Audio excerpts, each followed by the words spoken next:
Welcome to G50. I'm Makai Crump. And I'm Marshall Molina, and it's a great day to be a Dodger. It's always a great day to be a Dodger. We have a lot to talk about this week, and it's all across the spectrum. You know that we like to mix it up. Today we're going to take a look at potential Republican candidates for presidency, the Chinese spy balloon, and the Sunday Super Bowl. Let's get right into it. I want to know who's running for president. It's not quite that simple. Various groups back different candidates. Well, I heard Trump was going to run again. But does he have the backing? That's what we looked into for our segment this week. Audrey, Makai, and I interviewed MHS students and staff to see how they feel about this. Let's take a look.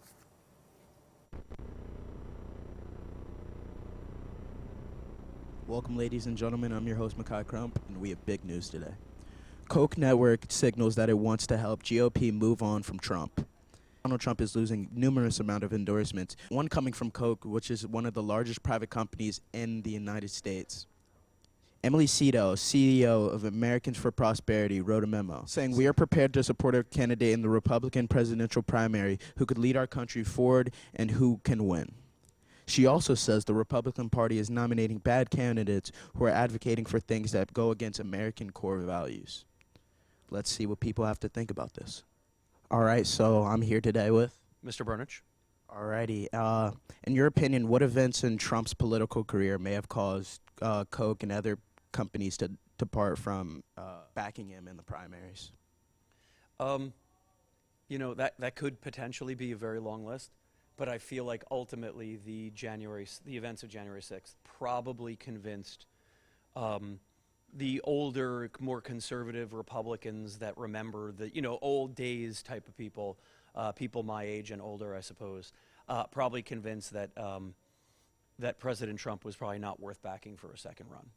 That would be my guess. With the conservative network like Koch Industries moving on to support other GOP candidates other than Trump, do you think a figure like Ron DeSantis will gain their support? I think Ron DeSantis probably has an early lead. I'm sure they're looking at him. He clearly is popular in Florida. He clearly has some shared popularity, over those who support Trump, but maybe they're like, all right, I'm done with Trump, but maybe this guy. Like, there's clearly some crossover there. So I'm sure they'll give DeSantis a look. I couldn't tell you ultimately what they're going to decide, but my guess is their early conversations are probably, do we back DeSantis, or is there somebody that they find more palatable, is probably the conversation right now. Thank you. All right, so today I'm here with Ben Preston. All right, Ben. So talking about, I introduced you to this topic prior to this interview. So with a big industry like Koch Industries leaving Trump's side and in the race for primaries, do you think that other candidates will probably gain their support, or better yet, do you think that Trump will use this loss to move even harder in his presidential run? So as far as Trump's presidential run, I mean, from the get-go of after he lost the 2020 election, I haven't really seen much of a reason for a lot of the moderate Republicans to endorse Donald Trump again. I follow this semi-regularly, so like I know a little bit, enough to say that maybe a candidate like Ron DeSantis would be a little bit more favorable, I think. But realistically, I don't really see Donald Trump getting the support to have a successful presidential bid. And you bring up Ron DeSantis. Do you think events like January 6th and Mar-a-Lago, do you think that those events kind of help people sway away from Trump and to sort of a Ron DeSantis type of voting? So, actually, I'm glad you bring that up, because so far I think those events have been, I think the liberals in Congress, and really just liberals in general, have been pretty against Trump for the entirety of either his presidency and afterwards. And then obviously like the hardcore Republicans endorse him fully. So in this sense, it's really the moderate Republicans who are getting swayed. And as far as like Mar-a-Lago and January 6th goes, I think that definitely plays in to how they feel about Trump, and definitely negatively. So with that in mind, I think the moderate Republicans would favor, I think, just a new candidate. I think Ron DeSantis definitely reflects some of the ideas of Trump.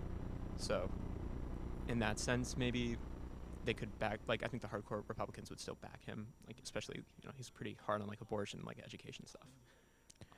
All right, so Emily Seidel, the CEO of Americans for Prosperity and a top advisor for AFP Action, wrote in a memo saying, the Republican Party is nominating bad candidates who are advocating for things that go against core American principles, and the American people are rejecting them.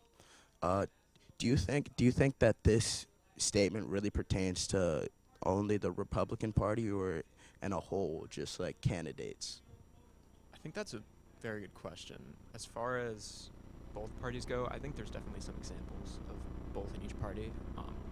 I would maybe say that it's a little bit more prevalent in the Republican Party, only because I would personally consider Trump to be a little bit more extremist than maybe more of the moderate Republicans.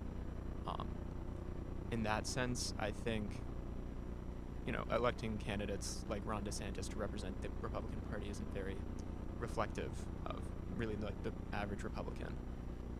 So with that in mind, I also think that leads a little bit to more success in the Democratic Party. But I definitely think there are people who share a little bit more extreme values in the Democratic Party that might actually detract even moderate voters. I know, like, AOC has been pretty popular for, like, saying things and kind of making Republicans a little angrier. Bernie Sanders has been that way for the last, like, few decades. So there's a little bit of both, I should say. All right. So with the dysfunction in the Republican Party between the picking of candidates between the primaries and everything, do you think that the Democrats will use this opportunity to kind of push forward and really lock up the race? I think it gives the Democrats a good opportunity to, I think, get more votes in the Republican Party. I think a divided Republican Party almost ensures Democratic success. In that sense, though, I feel as if Biden might not be the ideal candidate, especially if you're really just trying to attract moderate voters. Wow, that was an interesting topic, and clearly the best video shows ever produced. That is certainly one man's opinion, but it is something to watch out for in 2024. You know what you do need to watch out for? Chinese spy balloons. Some students in the next segment were talking about an impending war. I'm ready for battle. Somehow that doesn't make me feel safer. It should. But let's take a look at what the students and teachers of MHS had to say on this next segment by Braden, Scotty, and the one and only AC.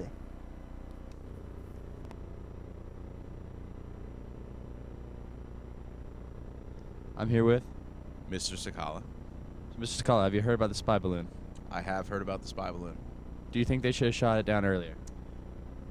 Yeah, I mean, my initial reaction was whether it's a matter of public safety or not. It's disconcerting to see a foreign spy balloon travel across the United States the way that it did. I know that they said that it's the size of 3 buses, and that if they shot it down, it could potentially cause harm to the civilians below, which I understand. I have to imagine, though, that our government is capable of carrying out some sort of procedure that wouldn't have resulted in loss of life. But again, I'm kind of ignorant on that issue. It just my gut was you got to shoot it down earlier. But Do you think we should pursue war with China? no, I think war with China is a bad idea. I don't think it's in America's interest. I don't think it's in China's best interest. Our economies are heavily dependent on each other, which leads to this kind of Cold War relationship that we have. We're both heavily dependent on each other economically, but have very different philosophies on what the world should look like and what world government should look like going forward. I think that Joe Biden does need to maybe be a little bit firmer here. Should have probably mentioned it in his State of the Union address last night, or maybe a little bit more in the State of the Union address last night, but I don't think that war with China is the answer. How do you think? So I'm here with Braden O'Farrell. Braden. Have you heard about the Chinese spy balloon? Yes, I have. Do you think we should have shot it down sooner? I believe we should have. I also believe that Canada should have shot them when it entered the country. Good answer. Do you think we should pursue a war with China? I do not think so. I think that is too early to make that decision.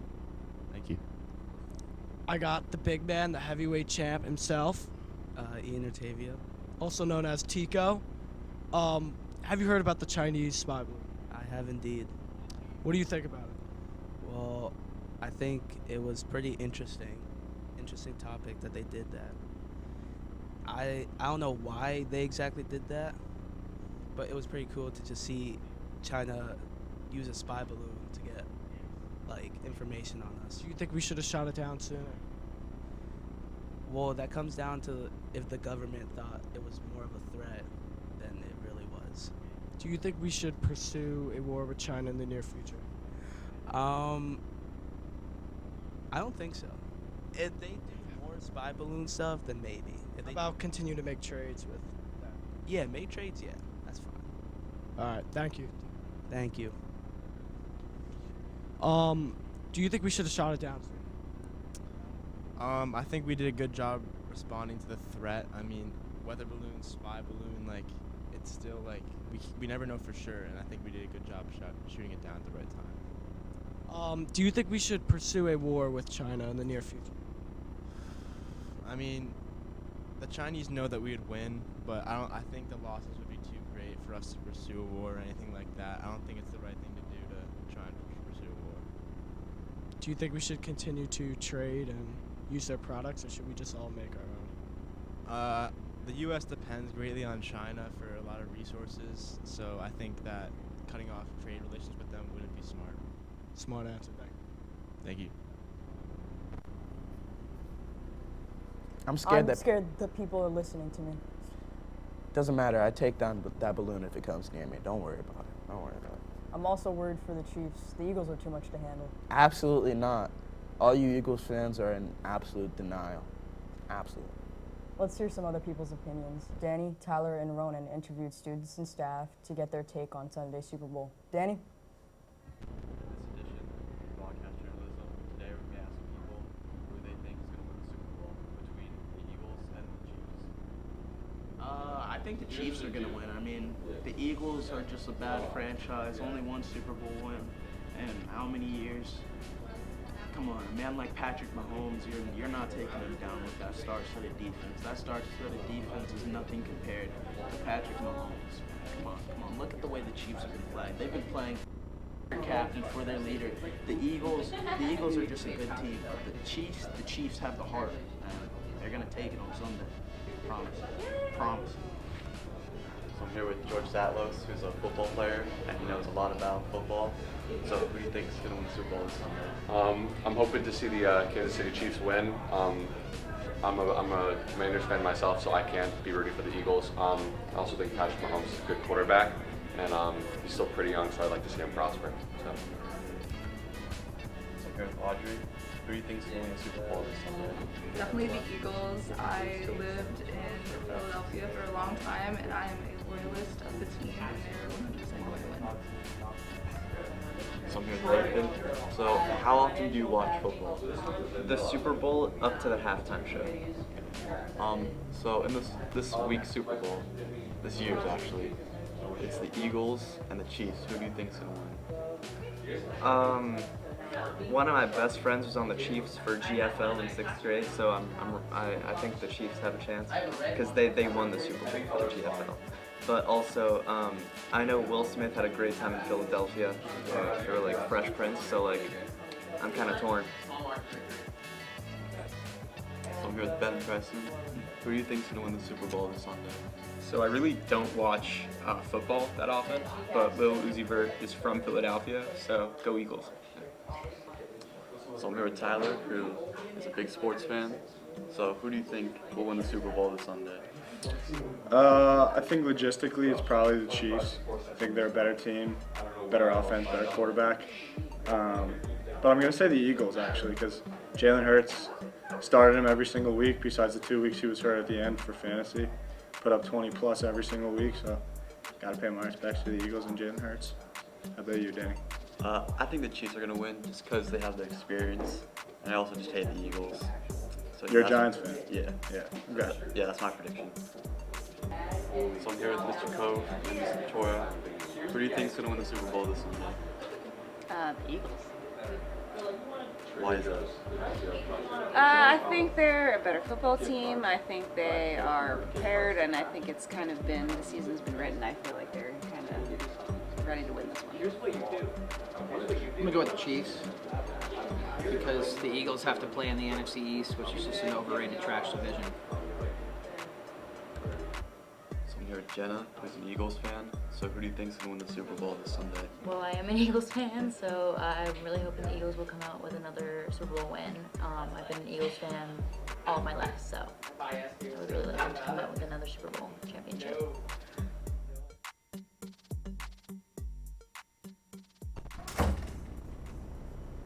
I don't care what anyone says. Chiefs all the way. Well, if you're so certain, I think you should agree to wear an Eagles jersey on the next broadcast after they win on Sunday. No, I can't do that. I can't do that. No. Well, if you're certain they're going to win, then you won't have to. All right. And that brings us to the end of our show with Makai back in the birds. Never going to happen. I'm Marshall Molina. And I'm Makai Crump, coming from G50. And remember, it's always a great day to be a Dodger.